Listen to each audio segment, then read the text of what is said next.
सत श्री अकाल, स्वागत है सारे ही दर्शकों का। पंजाब इस वेले वेख रहे हो तुसी ते मैं हाँ गगनदीप सिंह लैके हाजिर हाँ पंजाब के ताज़ा हालात। सब तो पहला रुख किसानी संघर्ष के वल करांगे।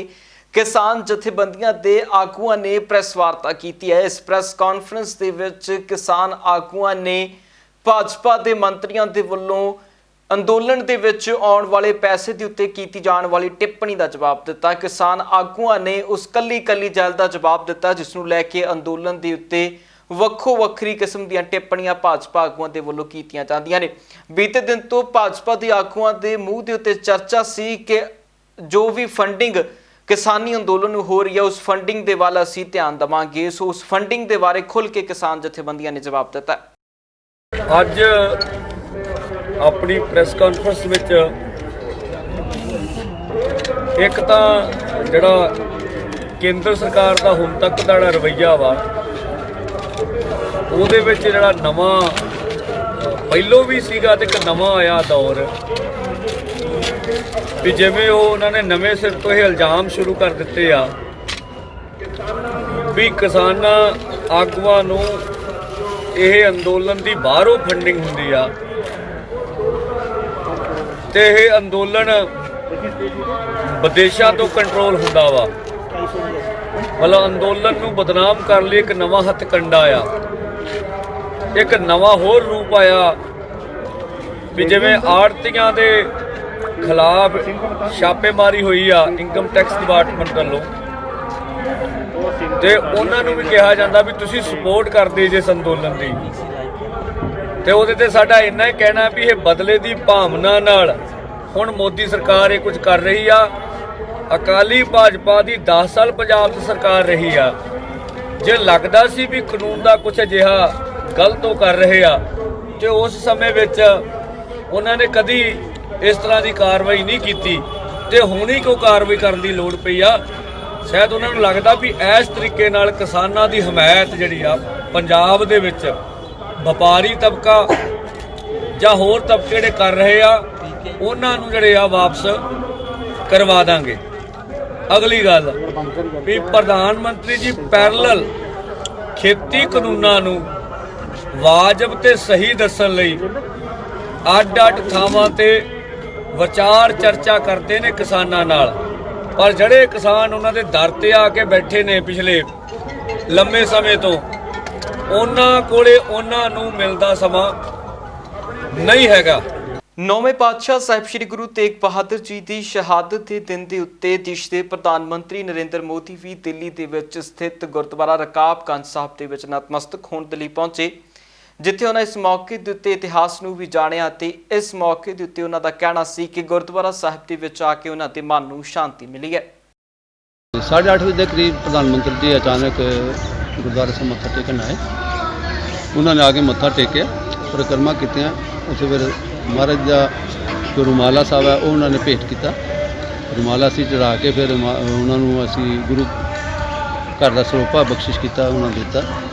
उस तो बाद फिर इतिहास उन्होंने दसा कहने इतिहास की है गुरुद्वारे साहब का। मैं गुरुद्वारे साहब का इतिहास उन्होंने सुनाया। उन्होंने इतिहास सुना के उन्होंने बहुत खुश होए तो कहने लगे भाई मैनू आके बहुत सुकून मिले, बहुत अच्छा लगे गुरुद्वारा साहब में आया तो खुश सन प्रधानमंत्री। किसानी संघर्ष के विच जानां गवाउण वालियां दी गिनती 30 तो भी ज़्यादा हो चुकी है तो इस दे मद्देनज़र वख-वख जगहां दे उत्ते पंजाब दे विच इन्हां सारे किसानी अंदोलन के शहीदां नूं श्रद्धांजलि दी गई है, जिस मौके के उत्ते छोटे छोटे बच्चे भी इस श्रद्धांजलि मार्चां दे विच नज़र आए ने। ਵੇਖੋ ਇਹ ਅੱਜ ਤੋਂ ਪਹਿਲਾਂ ਜਿਹੜੇ ਮਨ ਕੀ ਬਾਤ ਦੇ ਵਿੱਚ ਟੀਵੀ ਤੋਂ ਅੱਗੇ ਰੇਡੀਓ ਤੇ ਗੱਲ ਕਰਦਾ ਮੁੜ ਕੇ ਨੇ ਟੀਵੀ ਤੇ ਗੱਲ ਕੀਤੀ। ਉਹਨਾਂ ਕਿਸਾਨਾਂ ਨਾਲ ਜਾ ਕੇ ਜਦੋਂ ਲੋਕ ਮਿਲੇ, ਆਮ ਲੋਕ ਪਬਲਿਕ ਜਾ ਕੇ ਮਿਲੀ ਆ, ਉਹ ਆਂਦੇ ਜੀ ਸਾਨੂੰ ਤਾਂ ਇਦਾਂ ਕਿਹਾ ਵੀ ਆਹ ਗੱਲਾਂ ਆਖੋ। ਅਸੀਂ ਆਖਤੀਆਂ ਉਹਨਾਂ ਨੂੰ ਪੁੱਛਿਆ ਵਾ, ਉਹ ਲੇਡੀਜ਼ ਨੂੰ ਪੁੱਛਿਆ ਵੀ ਆਮਦਨ ਦੁੱਗਣੀ ਹੋ ਗਈ ਆ, ਤੁਸੀਂ ਕਿਸ ਫਸਲ, ਉਹ ਆਂਦੇ ਮੈਨੂੰ 3 ਸਾਲ ਹੋ ਗਏ ਮੈਨੂੰ ਫਸਲ 'ਚ ਬਚਿਆ ਹੀ ਕੱਖ ਨਹੀਂ। ਇਸ ਕਰਕੇ ਇਹ ਤੇ ਪ੍ਰੀ ਪੀਰੀਅਡ ਪਲੈਨਿੰਗ ਦੇ ਵਿੱਚ ਕੰਮ ਕਰਦੇ ਆ, ਉਹਨਾਂ ਦੇ ਆਪਣੇ ਬੰਦੇ ਹੁੰਦੇ ਆ। ਹੁਣ ਪਿੱਛੇ ਜੇ ਰਾਧਾ ਮੋਹਨ ਸ਼ਿੰਦੇ ਜਿਹੜਾ ਪਿਛਲਾ ਖੇਤੀਬਾੜੀ ਮੰਤਰੀ ਆ ਲੁਧਿਆਣੇ ਯੂਨੀਵਰਸਿਟੀ 'ਚ ਇੱਕੋ ਵਾਰੀ ਆਇਆ, ਪੰਜਾਬ ਦੇ ਵਿੱਚ ਇੱਕੋ ਵਾਰੀ ਖੇਤੀਬਾੜੀ ਮੰਤਰੀ ਆ ਸੈਂਟਰ ਦਾ, ਉਹ ਵੀ ਪਿਛਲੀ ਟਰਨ ਵੇਲੇ। ਉਹ ਜਦੋਂ ਆਇਆ ਵਾ ਲੋਕਾਂ ਨੇ ਆਮ ਕਿਸਾਨਾਂ ਨੇ ਸਵਾਲ ਪੁੱਛਣੇ, ਉਹਨੇ ਜੇਬ 'ਚੋਂ ਜੋ 2 ਨਾਂ ਕੱਢੇ, ਹੁਸ਼ਿਆਰਪੁਰ ਦੇ 2 ਕਿਸਾਨਾਂ ਨੂੰ ਬੁਲਾਤਾ। ਉਹ ਵਾਵਾ ਕਰਨ ਲੱਗ ਪਏ ਵੀ ਬੱਲੇ ਬੱਲੇ ਮੋਦੀ ਸਾਹਿਬ ਤੁਹਾਡੇ ਰੰਗ ਨਿਆਰੇ, ਤੁਸੀਂ ਤਾਂ ਬੱਲੇ ਬੱਲੇ ਕਰਤਾ। ਇਹ ਜਿਹੜੇ ਹੁਣ ਤੱਕ ਸ਼ਹੀਦ ਹੋਏ ਆ ਕਿਸਾਨ, ਇਹ ਉਹਨਾਂ ਦੇ ਜਿਹੜਾ ਵਾ ਉਹ ਸ਼ਰਧਾਂਜਲੀ ਦੇਣ ਵਾਸਤੇ ਜਿਹੜਾ ਅੱਜ ਕੀਤਾ ਗਿਆ ਵਾ, ਜਿਹੜਾ ਇੱਥੋਂ ਸ਼ੁਰੂ ਹੋ ਕੇ ਤੇ ਜਿਹੜਾ ਕੋਤਵਾਲੀ ਤੱਕ ਗਿਆ ਜੀ। ਦਸੰਬਰ ਦਾ ਮਹੀਨਾ ਸਿੱਖ ਪੰਥ ਦੇ ਇਤਿਹਾਸ ਦੇ ਵਿੱਚ ਲਾਸਾਨੀ ਸ਼ਹਾਦਤਾਂ ਦੇ ਨਾਲ ਭਰਿਆ ਹੋਇਆ ਮਹੀਨਾ ਹੈ। ਇਸ ਮਹੀਨੇ ਦੇ ਵਿੱਚ ਦਸਮ ਪਿਤਾ ਸਾਹਿਬ ਸ੍ਰੀ ਗੁਰੂ ਗੋਬਿੰਦ ਸਿੰਘ ਜੀ ਮਹਾਰਾਜ ਦੇ ਪਰਿਵਾਰ ਦਾ ਵਿਛੋੜਾ ਹੁੰਦਾ ਹੈ। ਅਨੇਕਾਂ ਸਿੰਘਾਂ ਦੀ ਸ਼ਹੀਦੀ ਹੁੰਦੀ ਹੈ, ਸਾਹਿਬਜ਼ਾਦਿਆਂ ਦੀ ਸ਼ਹੀਦੀ ਹੁੰਦੀ ਹੈ ਤੇ ਮਾਤਾ ਗੁਜਰੀ ਜੀ ਦੀ ਸ਼ਹੀਦੀ ਹੁੰਦੀ ਹੈ। ਇਤਿਹਾਸ ਦੇ ਝਰੋਖਿਆਂ ਦੇ ਨਾਲ ਹੀ ਸ਼ਹੀਦੀ ਪੰਦਰਵਾੜਾ ਵੀ ਸ਼ੁਰੂਆਤ ਕੀਤੀ ਗਈ ਸੀ, ਜਿਸ ਦੀ ਆਰੰਭਤਾ ਤਖਤ ਸ੍ਰੀ ਕੇਸਗੜ੍ਹ ਸਾਹਿਬ ਦੇ ਵਿੱਚੋਂ ਅਰਦਾਸ ਦੇ ਨਾਲ ਕੀਤੀ ਗਈ, ਜਿਸ ਤੋਂ ਬਾਅਦ ਇਹ ਕਾਫਲਾ ਗੁਰਦੁਆਰਾ ਭੱਠਾ ਸਾਹਿਬ ਦੇ ਵਿੱਚੋਂ ਹੁੰਦਾ ਹੋਇਆ ਸ੍ਰੀ ਚਮਕੌਰ ਸਾਹਿਬ ਦੇ ਵਿੱਚ ਪਹੁੰਚਿਆ ਤੇ ਹੁਣ ਉੱਥੇ 3 ਦਿਨਾਂ ਧਾਰਮਿਕ ਸਮਾਗਮ ਹੋਣਗੇ ਤੇ ਉਸ ਤੋਂ ਬਾਅਦ ਇਹ ਕਾਫਲਾ ਇਤਿਹਾਸ ਦੇ ਮੁਤਾਬਿਕ ਹੀ ਅਗਲੇ ਪੜਾਅ ਤੇ ਵੱਲ ਵਧੇਗਾ। ਸਾਹਿਬ ਸ੍ਰੀ ਗੁਰੂ ਗੋਬਿੰਦ ਸਿੰਘ ਜੀ ਮਹਾਰਾਜ ਨੇ ਸ਼ਹੀਦੀ ਪੰਦਰਵਾੜੇ ਦੌਰਾਨ ਆਨੰਦਪੁਰ ਸਾਹਿਬ ਦੀ ਧਰਤੀ ਤੋਂ ਜਦੋਂ ਕਿਲੋ ਛੱਡਿਆ, ਉਸ ਤੋਂ ਬਾਅਦ ਸਾਸਾ ਨਦੀ ਕਿਨਾਰੇ ਪਹੁੰਚੇ। ਉੱਥੇ ਪਰਿਵਾਰ ਆ ਜਿਹੜਾ ਉਹਨਾਂ ਦਾ 3 ਹਿੱਸਿਆਂ 'ਚ ਵੰਡਿਆ ਗਿਆ ਔਰ ਸਾਹਿਬ ਸ੍ਰੀ ਗੁਰੂ ਗੋਬਿੰਦ ਸਿੰਘ ਜੀ ਮਹਾਰਾਜ ਔਰ ਉਹਨਾਂ ਦੇ 2 ਵੱਡੇ ਸਾਹਿਬਜ਼ਾਦੇ 5 ਪਿਆਰੇ ਔਰ 40 ਸਿੰਘ ਇਸ ਧਰਤੀ ਤੇ ਪਹੁੰਚੇ, ਜੋ ਕਿ 7 ਪੋਹ ਦੀ ਰਾਤ ਨੂੰ ਇਸ ਧਰਤੀ ਤੇ ਪਹੁੰਚੇ ਔਰ ਇਸ ਧਰਤੀ ਤੇ ਪਹੁੰਚ ਕੇ ਉਹਨਾਂ ਗੁਰਦੁਆਰਾ ਗੜ੍ਹੀ ਸਾਹਿਬ, ਜਿੱਥੇ ਅੱਜ ਸੁਸ਼ੋਭਿਤ ਹੈ, ਉੱਥੇ ਉਹਨਾਂ ਨੇ ਆ ਕੇ ਸਟੇ ਕੀਤੀ ਔਰ ਉੱਥੋਂ 8 ਪੋਹ ਨੂੰ ਜੋ ਇੱਥੇ ਇੱਕ ਲਸਾਨੀ ਜੰਗ ਹੋਈ, ਜਿਸ ਨੂੰ ਇੱਕ ਆਪਾਂ ਅਸਾਮੀ ਜੰਗ ਵੀ ਕਹਿੰਦੇ ਹਾਂ। ਗੁਰੂ ਸਾਹਿਬ ਦੇ ਜੋ ਉਹਨਾਂ ਨੇ ਜ਼ਫਰਨਾਮੇ ਦੱਸਿਆ, ਉਹਦੇ ਮੁਤਾਬਕ ਇੱਕ 10 ਲੱਖ ਦੀ ਫੌਜ ਆ ਜਿਹੜੀ ਇਸ ਸਮੇਂ ਇਸ ਧਰਤੀ ਤੇ ਪਹੁੰਚੀ ਸੀ ਔਰ ਉਸ ਦੂਸਰੇ ਪਾਸੇ ਸਾਹਿਬ ਸ੍ਰੀ ਗੁਰੂ ਗੋਬਿੰਦ ਸਿੰਘ ਦੇ 40 ਸਿੰਘ ਭੁੱਖਣ ਭਾਣੇ ਉਹ ਵੀ ਔਰ 2 ਪਿਆਰੇ ਔਰ 5 ਸਿੰਘ ਜੋ 5 ਪਿਆਰੇ ਸੀ, ਉਹਨਾਂ ਨੇ ਇਸ ਧਰਤੀ ਤੇ ਆ ਕੇ ਇਹ ਜੰਗ ਆ ਜਿਹੜੀ ਲੜੀ ਆ।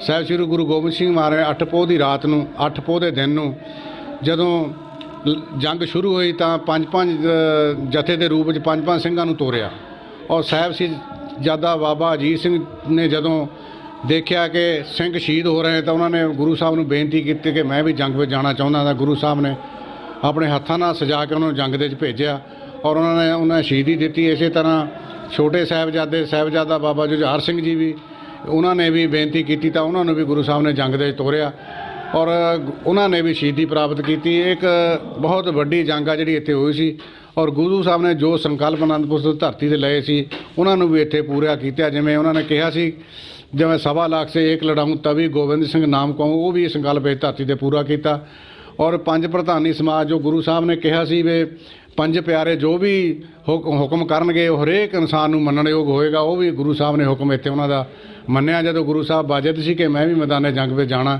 ਲੇਕਿਨ ਉਹਨਾਂ ਨੇ ਜਦੋਂ ਹੁਕਮ ਕੀਤਾ 5 ਪਿਆਰਿਆਂ ਨੇ ਤਾਂ ਵੀ ਗੁਰੂ ਸਾਹਿਬ ਨੇ ਉਹਨਾਂ ਦਾ ਹੁਕਮ ਵੀ ਇੱਥੇ ਮੰਨਿਆ।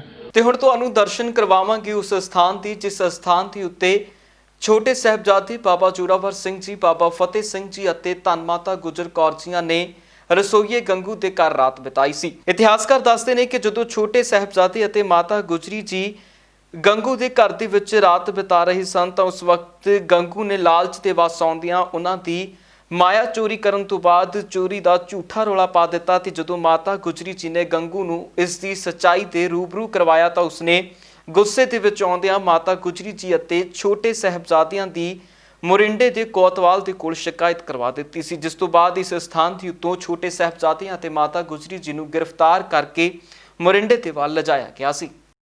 ਇਹ ਸਥਾਨ ਗੁਰਦੁਆਰਾ ਸ੍ਰੀ ਅੜਕ ਸਾਹਿਬ ਪਿੰਡ ਸਹੇੜੀ, ਜ਼ਿਲ੍ਹਾ ਰੋਪੜ, ਨਜ਼ਦੀਕ ਮੋਰਿੰਡਾ। ਇਸ ਸਥਾਨ ਦਾ ਇਤਿਹਾਸ, ਜਦੋਂ ਪਰਿਵਾਰ ਵਿਛੋੜੇ ਤੇ ਸਤਿਗੁਰਾਂ ਦਾ ਪਰਿਵਾਰ ਵਿਛੋੜਾ ਹੋਇਆ, ਉੱਥੇ ਕੰਮੋ ਮਾਸ਼ਕੀ ਦੇ ਰਾਤ ਠਹਿਰੇ ਅਤੇ 21 ਤਰੀਕ ਨੂੰ ਉੱਥੇ ਰਾਤ ਠਹਿਰੇ।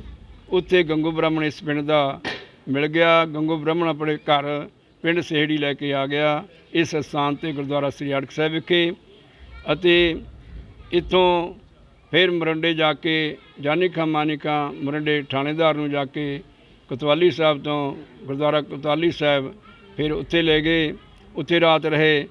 ਇਸ ਸਥਾਨ 'ਤੇ 22 ਤਰੀਕ ਨੂੰ ਸਫਰੇ ਸ਼ਹਾਦਤ ਬਹੁਤ ਬੜਾ ਜੋੜ ਮੇਲਾ, ਸ਼ਹੀਦੀ ਜੋੜ ਮੇਲਾ ਹੁੰਦਾ ਹੈ।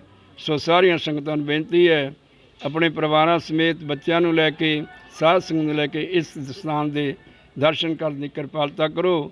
ਪੰਜਾਬ ਇਸ ਵੇਲੇ ਦੇ ਵਿੱਚ ਫਿਲਹਾਲ ਦੀ ਨਾ ਹੀ ਫਿਰ ਮੁੜ ਹਾਜ਼ਰ ਹੋਵਾਂਗੇ ਨਵੀਆਂ ਤੇ ਤਾਜ਼ਾ ਅਪਡੇਟਸ ਦੇ ਨਾਲ। ਤਦ ਤੱਕ ਲਈ ਮੈਨੂੰ ਦਿਓ ਇਜਾਜ਼ਤ। ਧੰਨਵਾਦ।